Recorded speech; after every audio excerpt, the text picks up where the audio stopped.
ان کا اور ہمارا تعلق کیا ہے، ان کا ہمارا معاملہ کیا ہے، ان کی ہماری شروعات کیا ہے، ان کا ہمارا جھگڑا کیا ہے،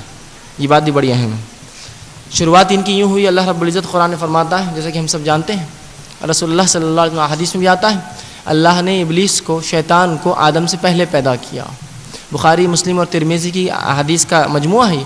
آپ صلی اللہ علیہ وسلم فرماتے ہیں جب اللہ نے آدم کی تخلیق شروع کی تو یہ آ کے آدم کے اطراف گھوما کرتا۔ اللہ جب آدم علیہ السلام تخلیق کر رہے تھے تو وہ گھومتا اور آدم علیہ السلام کو بجاتا، اور جب بجاتا تو آدم علیہ السلام اندر سے کھوکھلے تھے، مٹی کا پتلا جو تھا آپ کا کھوکھلا تھا، تو جب بجاتا تو اس کو یقین ہو گیا کہ جو مخلوق بن رہی ہے کمزور ہوں گی اندرونی طور سے، اسی لیے اتنے آسانی سے ہمارے باپ آدم علیہ السلام کو اس نے بہکایا۔ تو وہ جانتا تھا جو مخلوق بن رہی ہے وہ مخلوق کمزور ہوں گی، اپنے اعتبار سے کمزور ہوں گی، وہ بہت جلدی باتوں میں آئیں گی، ٹھیک ہے۔ اور بہرحال وہ جانتا تھا، وہ بجاتا اور بار بار آدم علیہ السلام کے اطراف ارد گرد گھوما کرتا، رسول اللہ فرماتے ہیں گھوما کرتا، اور یہیں سے اس کو کچھ نہ کچھ کوفت اور جلن شروع ہوئی، جس کا نتیجہ تب نکلا جب اللہ رب العزت نے حکم دیا فرشتوں کو جھکنے کا آدم کے سامنے، اور ابلیس کو بھی بہرحال وہ حکم تھا۔ اب یہاں ایک غلط فہمی امت میں جو پائی جاتی ہے وہ یہ ہے کہ ابلیس جو ہے یہ پہلا فرشتہ تھا، لوگ سمجھتے ہیں، اور پہلے آسمان میں پتہ نہیں کتنے ہزار سال عبادت کیا، دوسرے آسمان میں کتنے ہزار سال عبادت کیا، ادھر سے ادھر جھولا لیتا تو 70,000 فرشتوں کو تعلیم دیتا، ادھر سے ادھر جھولا لیتا تو 70,000 فرشتوں کو تعلیم دیتا۔ ایک دن جل گیا آدم سے، جل گیا تو پھر بغاوت کر دی، مخالفت کی، اور فرشتوں کی گینگ لے کے نکل گیا وہاں سے۔ جبکہ فرشتوں کے تعلق سے ہمارا ایمان ہے، اللہ رب العزت سورہ ممتحنہ میں فرماتا ہے وَيَفْعَلُونَ مَا يُؤْمَرُونَ، فرشتے وہ ہے جو انہیں حکم دیا جاتا ہے وہ کر گزرتے ہیں، ان کی چوائس نہیں ہے کچھ بھی، سوچتے نہیں وہ ایسا یا ویسا، ٹھیک ہے۔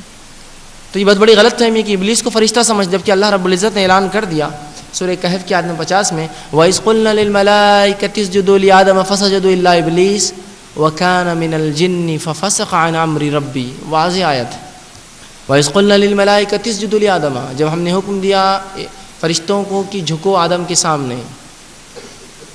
تو تمام کے تمام جھک گئے، الا ابلیس، سوائے ابلیس کے، وَكَانَ مِنَ الْجِنِّ، وہ جنوں میں سے تھا، فَفَسَقَ عَنْ أَمْرِ رَبِّهِ، اپنے رب کے حکم کی خلاف ورزی کیا، نافرمانی کیا۔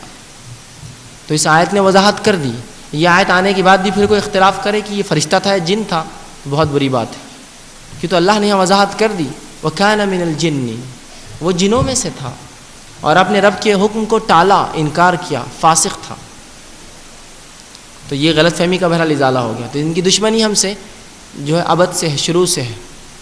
ازل سے ہے، اور ابد تک رہیں گی بہرحال، شروع سے ان کی ہماری جو ہے دشمنی ہے۔ اب اللہ رب العزت نے جب جھکنے کا حکم دیا تو نہیں جھکا اور کہا انا خیر، میں اچھا ہوں آدم سے،